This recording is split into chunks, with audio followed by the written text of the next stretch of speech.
The Imperial Army has stood for the past 2100 cycles.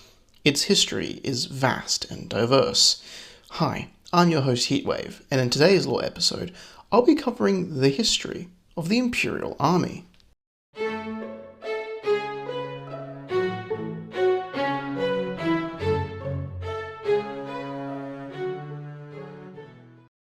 Magnificent, aren't they? Marching in full formation, in freshly polished armor, the way the sun hits them, a shining beacon of what it truly means to be a part of the Empire. I fell in love with them. I wanted to be them. More than anything. Welcome back to the Wings of Fire spin-off series Empire of Pareena. In today's lore episode, I'll be exploring the brief history of the Imperial Army, looking closely at their changes in equipment, war gear, and organization that happened throughout their long service. Long before the War of the Red Sands, the Imperial Army looked very different. It underwent many changes in organization and equipment, with the influence of major dragons and power, or the changing state of Pareena. The origin of the Imperial Army can be traced back to the War of Unification with Ocean's Loyalists. After the war and forming of the Empire, the Loyalists retained this title for some time until 6. In 6, the Empire was officially founded, and thus Ocean's Loyalists were converted to the new Imperial Army. By this point, most dragons had moved on from this rebel faction, leading to a severe manpower shortage of capable combat troops. This led to a new reform in 8, allowing former Sandwing soldiers of the Tyrant's Legion to enlist, bumping up the numbers. Empress Ocean appointed her closest friend Cinnamon as the new Lord Commander of the army. Cinnamon was a former Tyrant Legion officer and fought alongside the first Empress. The hybrid Mudwing and Sandwing was more than capable of doing her job. Cinnamon inherited the first major issue of the new Imperial Army. It was just not big enough to hold all this new territory. Riots, coups, internal fighting were all to be expected from the coming of unification. The army had to act as the iron fist of this new Pareena, enforcing its basic ideas and putting down potential unrest. It was then the first Emperor suggested something. If the new imperial government would hold regional governments, then why couldn't the Imperial Army do the same? So Cinnamon talon-picked her new subordinate officer cadre to each command a regional detachment of the Imperial Army. It would be up to these commanders to finance, organize, train, recruit, and equip this army. The size of each regional detachment vastly varied. Some could contain 100 inductii, while others could contain 1,000 inductii. These troops spent their time keeping the peace in the major population areas of Pareena, along with escorting political officials and rooting out those against the new empire. The Imperial Army inductii of this time wore gear and armor left over from the War of Unification. In fact, they used whatever was at hand: broken armor, makeshift plates, or looted Sandwing Royal Army equipment. Troops carried an array of weapons left over, with spears and bows being the most common. Some inductii of this era still wore the seashell used to identify Ocean's Loyalists during the War of Unification, and it remained a symbol of the army for some time. In 54, the Imperial Army received a brand new uniform. A lot happened in the cycle. The Empire was officially declared Lords of Pareena. The government had been formed, the laws created, and the 4 principles were now being taught to the next generation of dragonettes. The first Empress has certified her rule, and the royal blue was adopted as the Empire's official colour, which was then distributed to all members of government and government agencies, including the army. Cinnamon stepped down as Lord Commander, letting the new Department of Military Affairs take over. They began to completely reorganize the army into a detailed, structured fighting force. The threat of internal unrest was still a concern to the government, so the army adopted a new mobile approach. They were also responsible for upholding common law in urban areas. The idea for regional commanders remained, but troops would have a strict company formation. The goal was that each region was to hold 5 companies of 50 inductii. So recruitment ramped up with the idea that to uphold the sword, one was had to join the Imperial Army. To fit the new empire's theme, the army were gifted with a standard issue uniform. This uniform was very expensive but lavish as well. The battle plate is a new breastplate and helmet set. The steel is finely polished and indented with gold highlights. Each limb is wrapped in fine leather greaves with gold armor studs.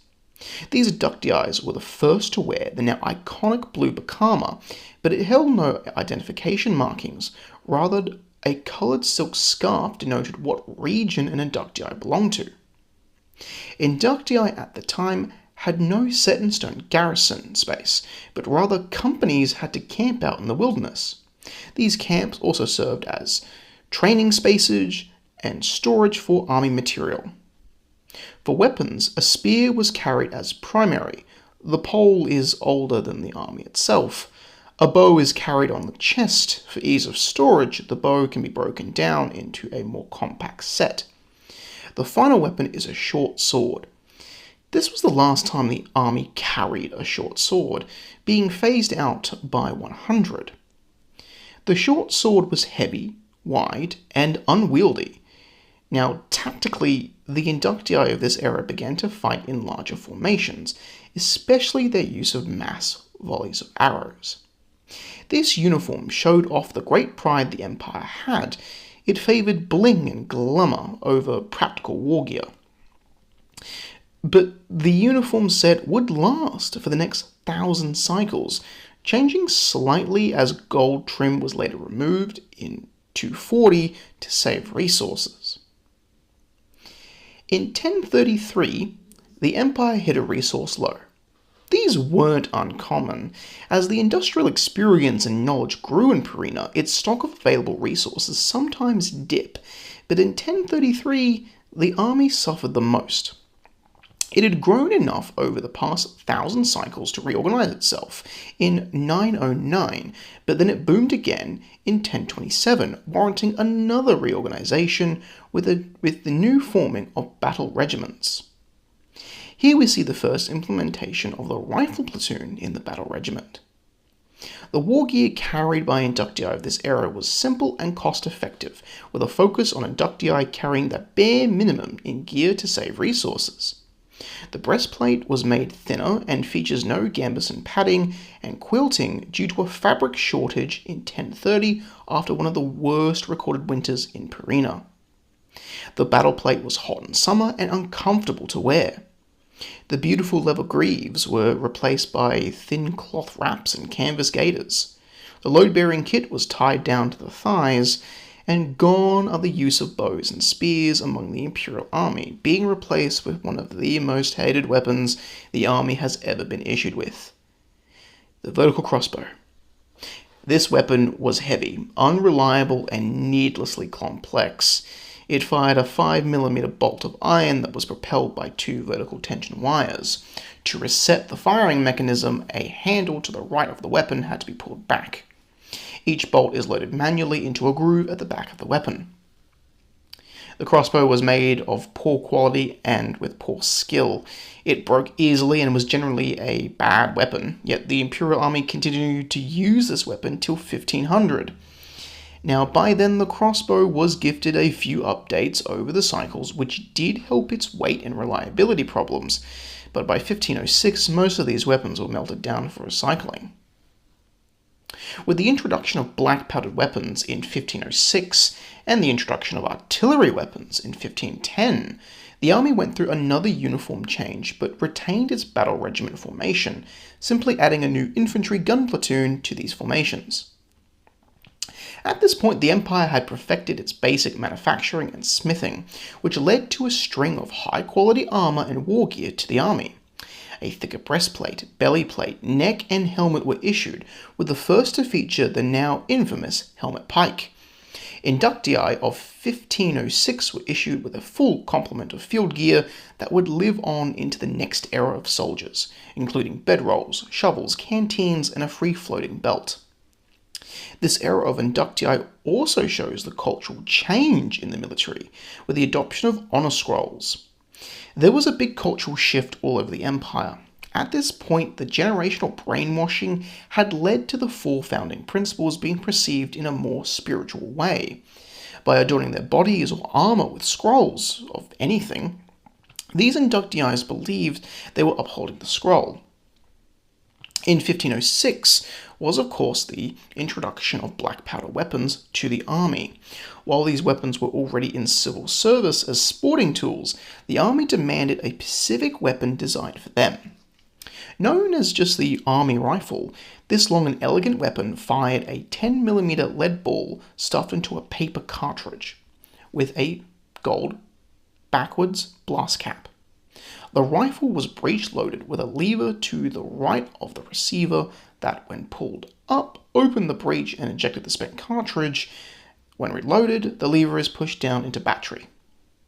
The weapon features a bayonet.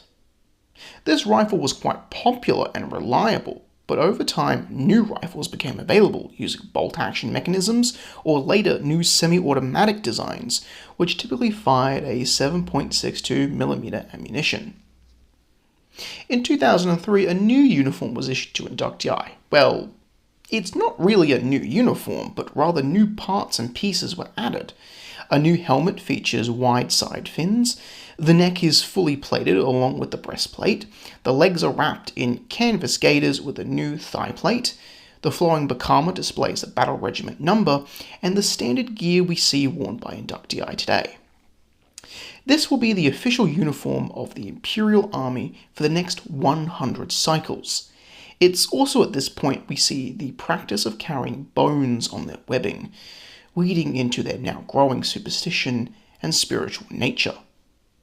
The rifle of this era is the RM1 carbine, a 7.62mm semi-automatic short rifle fed by two 5-round stripper clips that was fed into an internal magazine. The weapon was capable, but didn't behave so well in sandy or wet conditions. In 2089, it was replaced by the las arm, which is now carried by all infantry of the Imperial Army. Now, a quick note on the wild dates of equipment changes. Some weapons and equipment lived longer than they were intended to be. The Empire developed an idea of, if it's not broke, don't fix it. And in the sense of conserving their resources, the Empire would end up using its gear until it was literally disintegrating. But as the manufacturing sector got more traction and more experience and more reliable, better weapons and armor could be produced for a limited resource amount. Now you also may be asking, wait Heatwave, this episode is about the history of the Imperial Army. You haven't really spoken about their history, you've more just spoken about their uniform. Well, to answer that question, the Imperial Army didn't really do anything throughout Pareena's history. Sure, it helped a lot after the War of Unification, and then we have the War of the Red Sands, and it did help in peacekeeping and police actions until, well, law enforcement was created. But the military history of the Imperial Army says more in their uniforms than the actual deeds they committed. But of course, to uphold the sword, the army needs to be constantly evolving. It needs to be changing. Because even though the Empire may not have known it had enemies or war was growing on the horizon, they were smart enough to think, whatever we do, our enemy or enemies would be more than capable of repeating it or outpacing us. Thanks for watching. Please remember to leave a comment, like or subscribe to help the algorithm present this content to a wider audience. And don't forget the channel goals with special rewards. This is Heatwave, signing off.